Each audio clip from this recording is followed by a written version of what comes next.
My name's Bill Ramage. I'm a proud Gomeroi Yuin man, and I don't want another symbolic representation of in the Constitution.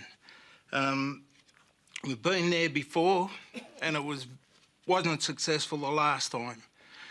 67 referendum changed two sections of the Constitution, Section 51 and Section 127. I want equality around the country. I want our communities and that to feel like they are a part of Australia. We don't want to be this thing that's sitting in the back that people are too afraid to talk about. And Jacinta, the way you talk, that sounds like a Liberal government standing behind you and you're turning around and talking for them. You're not talking for the rest of the people, I can tell you now.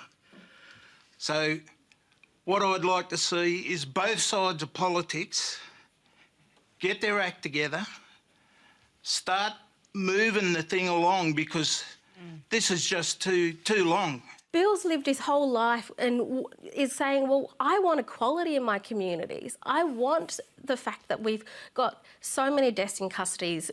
Why? You know, all of these issues that are in our Aboriginal communities. I mean, Jacinta, it's not just good enough to work and have great education and all of that sort of stuff. We actually need to look at the issues that are in our communities as work from a grassroots network and say, this is how it works in my communities. Warlpiri mob different to APY mob. You know, the fact that we've got local community councils getting smaller and smaller and taken over by shires in the, you know, in Northern Territory, South Australia and NT, all of those, you know, you saw that in Wiluna when you went there, Linda. So it's all of those issues are going, they're the slifelings of the Indigenous voice. So do we want to wait until we're all dead? No. And that's what symbolisms will give us. OK, let me go to Jacinta. Now, Bill said you're basically just speaking for the Liberal Party. So do you want to respond to that first of all? Sure. Well, let me be quite clear that just because my views are probably different to yours doesn't mean I can't think for myself as an Aboriginal woman. I form my own views based on my own lived experience and the conversations I have with Aboriginal people right across the country, so not just in remote communities, but right over the country as well. And there are many Indigenous people in this country who aren't being heard in this conversation, that they do not agree with the idea of a voice. And I absolutely agree, Sally. It needs to be about grassroots empowerment. But I don't see how the voice is going to be that. I see it as another place where the Indigenous elite can sit there and be the representatives for other Indigenous people and be that voice. It needs to come back to grassroots, absolutely. There are opportunities that are lost on so many levels in remote communities. I mean, we've got bureaucracies. Can I ask you a question? If it did go back to grassroots and there was some way of having a general vote on this across all Indigenous communities, obviously funded by the government, a kind of plebiscite perhaps, what do you think the result would be? Well, I think a lot of it, well, as Linda's found out, there's a lot of people in remote communities that don't have a clue about it because their day-to-day is about staying alive. Their day-to-day are the really difficult issues that we need to be acting on now, not waiting for a voice to save us. We need to get in there and to work on these issues now at the local level. And there's bureaucracies that I believe are hindering progress and hindering the ability for traditional owners on their own country to utilise their own land for economic development, to create jobs in their own communities which can contribute to their lives in a positive way. They can send their kids to school.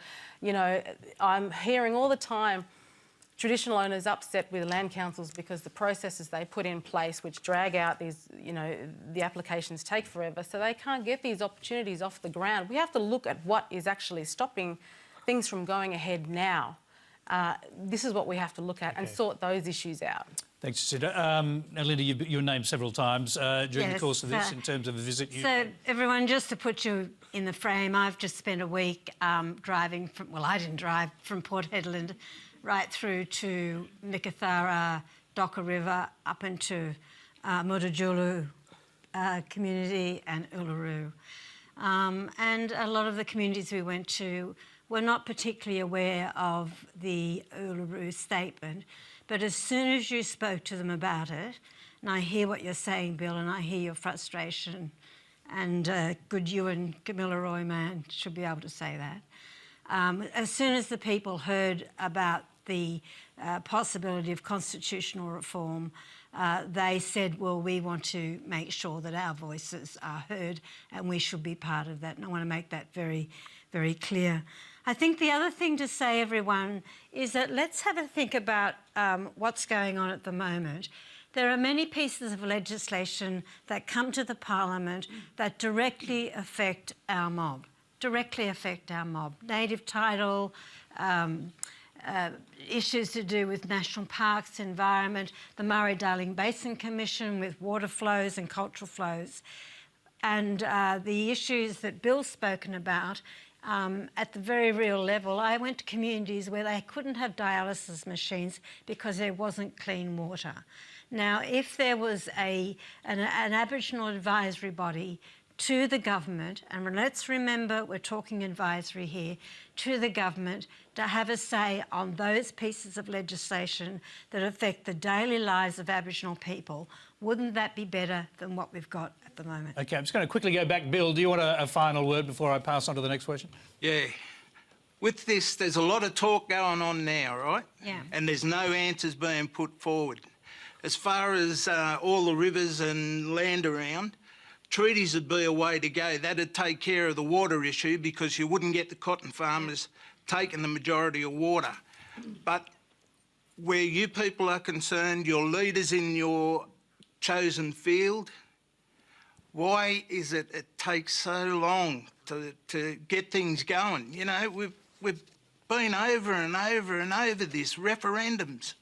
Why not just extractus digitus and OK, Bill, get on with it? Bill, we will take that as a comment. We thank you very much.